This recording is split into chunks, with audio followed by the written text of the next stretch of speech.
So this is 34th lecture of the electrostatic chapter for class 12. हम लोग mainly capacitor discuss कर रहा था। कैपेसिटर का मेन ऑलमोस्ट ख़त्म हो गया। हम लोग स्फेरिकल कैपेसिटर से स्टार्ट किया था, उसका लिमिटेशन हम लोग सीखा है, लिमिटेशन क्या है।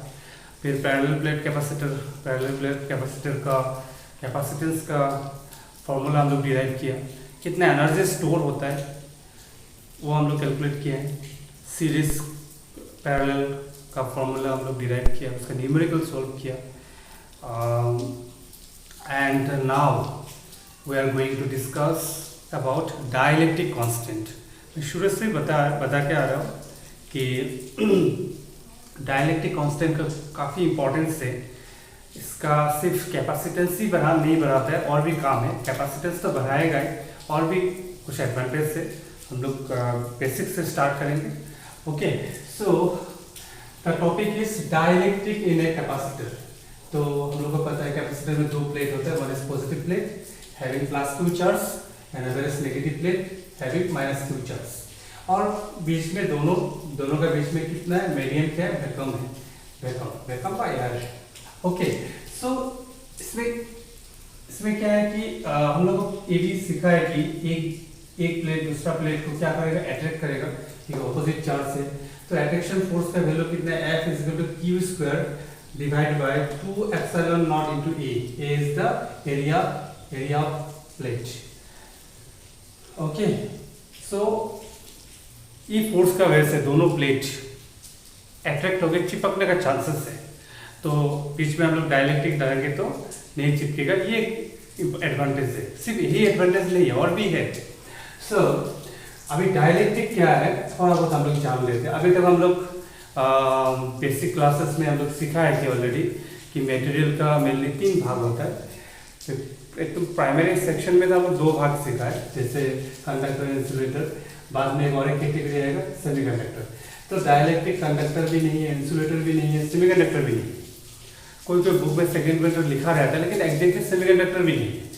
तो ये कैटेगरी है, 4th कैटेगरी में डाल देते हैं डाइलेक्ट्रिक। डाइलेक्ट्रिक मेनली सॉलिड होता है, लिक्विड भी हो सकता है, ग्लास, माइका।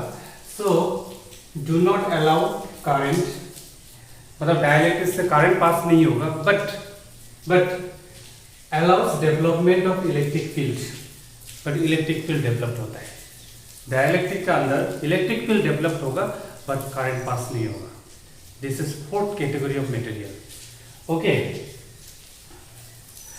तो इसका एक्सप्लेनेशन हम लोग यहाँ पे करते हैं। जैसे हम लोग के पास तो 2 प्लेट ऑलरेडी है, positive plate and negative plate. Positive plate का चार्ज डेंसिटी +σ मान लिया। चार्ज डेंसिटी तो पहले सिखाया मैंने। ओके, ये -σ मतलब माइनस नेगेटिव चार्ज डेंसिटी, तो नेगेटिव चार्ज डेंसिटी यहाँ पे +σ को हम लोग पॉजिटिव चार्ज डेंसिटी मानेंगे। सो अभी बीच में हम लोग डाइलेक्ट्रिक डाल दिया, ये डाइलेक्ट्रिक है। ओके, डाइलेक्ट्रिक मटेरियल है। सो अभी डाइलेक्ट्रिक मटेरियल में फील्ड डेवलप्ड होगा। अभी मैं बता रहा हूँ क्योंकि ये पोलराइजेशन होगा, ये पॉजिटिव ये नेगेटिव का वजह से पोलराइजेशन होगा, यानी डाइलेक्ट्रिक में। और डाइलेक्ट्रिक भी तो एटम से बना होगा, उसमें भी इलेक्ट्रॉन प्रोटॉन होगा। एक पॉजिटिव चार्ज और नेगेटिव चार्ज का क्या होगा, पोलराइजेशन होगा। मतलब नेगेटिव चार्ज इस साइड में आ जाएगा पॉजिटिव प्लेट के पास, and positive charge negative plate के पास आ जाएगा, मतलब 2 भाग में भाग होगा। हाँ, अभी हम लोग ये डाइलेक्ट्रिक को कैसे डिनोट करेंगे, डाइलेक्ट्रिक कांस्टेंट। ओके, सो अभी ये जो पॉजिटिव प्लेट है, नेगेटिव प्लेट, एक एक्सटर्नल फील्ड होगा, E0 से डिनोट किया, external field due to plates, है ना। पॉजिटिव से निकाल के कहा जाता है, नेगेटिव में जाते हैं, कंफ्यूजन नहीं होना है ना। और ये जो डाइलेक्ट्रिक का अंदर में इंड्यूस हुआ है, इस साइड में पॉजिटिव चार्ज, इस साइड में नेगेटिव चार्ज, इसका वजह से ऑपोजिट डायरेक्शन में फील्ड होगा, which is denoted by ER, induce field. Induce field का डायरेक्शन इधर है, और एक्सटर्नल प्लेट का वजह से फील्ड है ये डायरेक्शन में है। तो charges are induced in dielectric, and हाँ, और एक बात है, हाँ, ये जो नेगेटिव चार्ज का वजह से ना, सॉरी, इंड्यूस चार्ज का वजह से हम लोग इंड्यूस चार्ज डेंसिटी मानेंगे sigma i induce charge density. तो यहाँ पे 2 चार्ज डेंसिटी होगा, एक होगा प्लेट का जो चार्ज डेंसिटी है और सिंपल सिग्मा से डिनोट करेंगे, एंड इंड्यूस चार्ज डेंसिटी हम लोग सिग्मा आई से डिनोट करेंगे। अभी हम लोग पास दो फील्ड है, जो इंड्यूस फील्ड है वो अपोस्ट एक्सटर्नल फील्ड, प्लेट का वैसे जो फील्ड है उसको कौन अपोज करेगा, इंड्यूस फील्ड अपोज करेगा। अभी देखो ये जो डाइलेक्ट्रिक मटेरियल है ये तो मेटल नहीं है, प्लेट तो मेटल है, तो प्लेट का पास ज़्यादा चार्जेस होता है, तो ये जो एक्सटर्नल प्लेट का वजह से फील्ड इंड्यूस हुआ है ये फील्ड हमेशा ज़्यादा होगा और डाइलेक्ट्रिक का वजह से फील्ड होगा वो कम होगा। सो हम लोग नेट फील्ड निकालेंगे, नेट फील्ड दोनों अपोज कर रहे हैं तो माइनस होगा, तो नेट फील्ड कितना होगा, ई नॉट माइनस ई आई। तो अभी अभी हम लोग ये पता चला है कि डाइलेक्ट्रिक का जो फील्ड है, डाइलेक्ट्रिक का वजह से फील्ड डेवलप्ड हुआ है वो एक्सटर्नल फील्ड यानी प्लेट का फील्ड को क्या कर रहे हैं, कम कर दे रहे हैं। सो कितना टाइम कम कर दे रहे हैं, ठीक है, कितना टाइम कम कर दे रहे हैं, के टाइम कम कर दे रहे हैं। So E naught by K is equal to E naught minus E I. Okay, कम तो कर रहा है ना, कितना टाइम कम कर रहा है वो डिपेंड करेगा डाइलेक्ट्रिक का ऊपर, डाइलेक्ट्रिक किस टाइप का डाइलेक्ट्रिक यूज कर रहे हैं। ओके, सो नेट हो गया, नेट मतलब डाइलेक्ट्रिक डालने का फील्ड तो कम हो गया, कितना टाइम कम हो गया, ओरिजिनल ई नॉट था, ई नॉट से के टाइम कम हो गया, के टाइम कम हो गया, तो हम लोग फॉर्मूला को यहाँ पे लिखेंगे। हाँ, और एक बात है, हम लोग इलेक्ट्रिक फील्ड का ये charge density by epsilon naught ये फॉर्मूला हम लोग सीखा है, याद करो कहीं ना कहीं मिला है। So E naught is equal to epsilon sorry sigma by epsilon naught और E I is equal to sigma I epsilon naught. ये हो गया induce field, induce charge density by epsilon naught, ये हो गया एक्सटर्नल फील्ड प्लेट का वजह से उसका charge density by epsilon naught. So net field, हम लोग नेट फील्ड का जगह क्या लिखा है, ओरिजिनल का के टाइम कम हो गया यानी E naught by K is equal to E naught minus E I. So सबका वैल्यू पुट कर दिया। ओके, ई नॉट का जगह पुट किया sigma by what epsilon naught, sigma by epsilon naught into K, यहाँ पे सिग्मा बाय एप्सिलॉन नॉट, यहाँ पे sigma I by epsilon naught. So इसको सोल्व करने से आपको ये वैल्यू मिलेगा, ये induce charge density is equal to charge density bracket 1 minus 1 by K, 1 minus 1 by के। सो ये तो फॉर्मूला हम लोग डिराइव किया ना, ये इंपॉर्टेंट फॉर्मूला है, ये डेरिवेशन बोर्ड एग्जाम में भी आता है। ओके, एंड अभी देखो जब हम लोग डाइलेक्ट्रिक यूज नहीं किया था तो हम लोग पास फील्ड था ई नॉट, फील्ड का वैल्यू काफ़ी ज़्यादा था।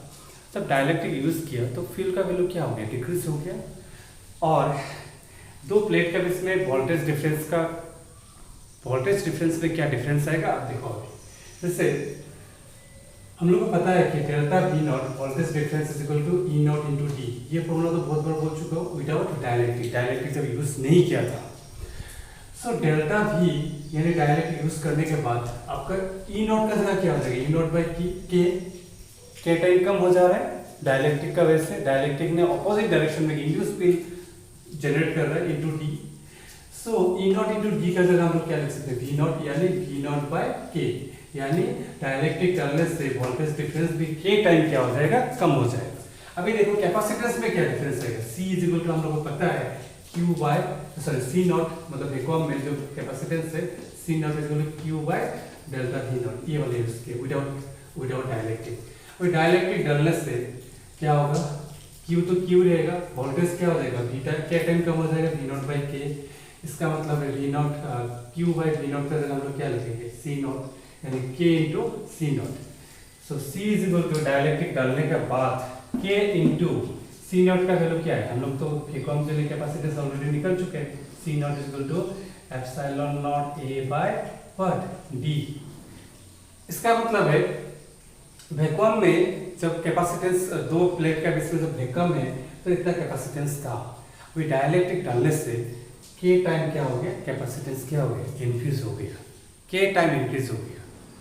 अभी हम लोग किस टाइप का कैपेसिटेंस डालेंगे उसका ऊपर कैपेसिटेंस डिपेंड होगा, जैसे वाटर डालने से कितना टाइम बढ़ जाएगा, हाँ माइका डालने से कितना टाइम बढ़ जाएगा। सो डाइलेक्ट्रिक का मेन काम है इंड्यूस एक फील्ड ऑपोजिट डायरेक्शन में जनरेट होता है और वो फील्ड ने आपका रिजल्टेंट फील्ड को कम कर देता है, कितना टाइम कम कर देता है, के टाइम, के टाइम वो मटेरियल का प्रॉपर्टी के ऊपर डिपेंड होगा, और वोल्टेज भी के टाइम कम कर देगा। सो वोल्टेज कम करने से हम लोग और ज़्यादा चार्ज क्या कर सकते हैं, कम मेहनत से और ज़्यादा चार्ज स्टोर कर सकते हैं। इसका मतलब डायलेक्ट्रिक के अगर डायलेक्ट्रिक का वैल्यू है, सो कैपेसिटेंस का वैल्यू कितना टाइम बढ़ जाएगा, के टाइम बढ़ जाएगा। सो यहाँ पे कभी कभी बोर्ड में भी सिंपल क्वेश्चन आता है। किस टाइप का क्वेश्चन आता है, जैसे वैक्यूम में कैपेसिटेंस है 6 फैराड, मान लो 6 फैराड तो नहीं होगा क्योंकि वैक्यूम में बहुत कम होता है, मतलब 6 माइक्रो फैराड है। सो एक डायलेक्ट्रिक हम लोग डाला है जिसका वैल्यू है 10, तो कैपेसिटेंस कितना हो जाएगा आपका 10 × 6 यानी 60 माइक्रो फैराड हो जाएगा। 10 टाइम क्या हो जाएगा, बढ़ जाएगा, और ये रियल है, this is real. So advantage of dielectric, number 1, provide stability to the plate, to plates, stability plate को फिक्स रखता है। Prevent plate from sticking to each other, नहीं तो डायलेक्ट्रिक नहीं होगा तो चिपक जाएगा दोनों, तब तो न्यूट्रल हो जाएगा, कैपेसिटेंस होगा ही नहीं। Number 3, increase capacitance. हाँ, क्यों इंक्रीज करता है, क्योंकि इंड्यूस इलेक्ट्रिक फील्ड का वजह से वोल्टेज क्या होता है, डिक्रीज होता है। सो हम लोग को पता है C = Q/V, अगर ये डिक्रीज होगा तो ये बढ़ जाएगा, तो we can store more amount of charge and can prevent breakdown of material. ये तो आपका एक्चुअली ये हम लोग इंजीनियरिंग में सीखा है।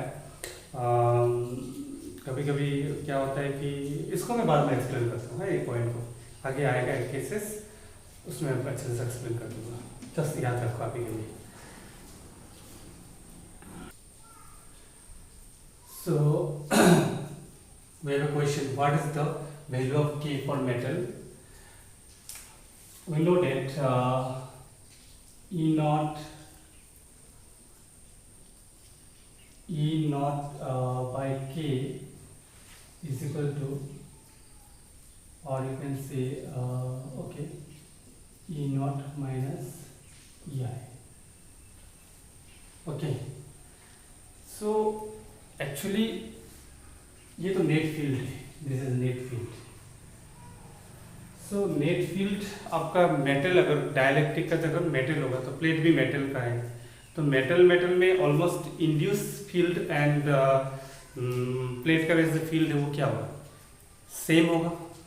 तो नेट फील्ड कितना है, 0, तो 0 होगा तो आपका के का वैल्यू क्या होगा, इनफाइनाइट।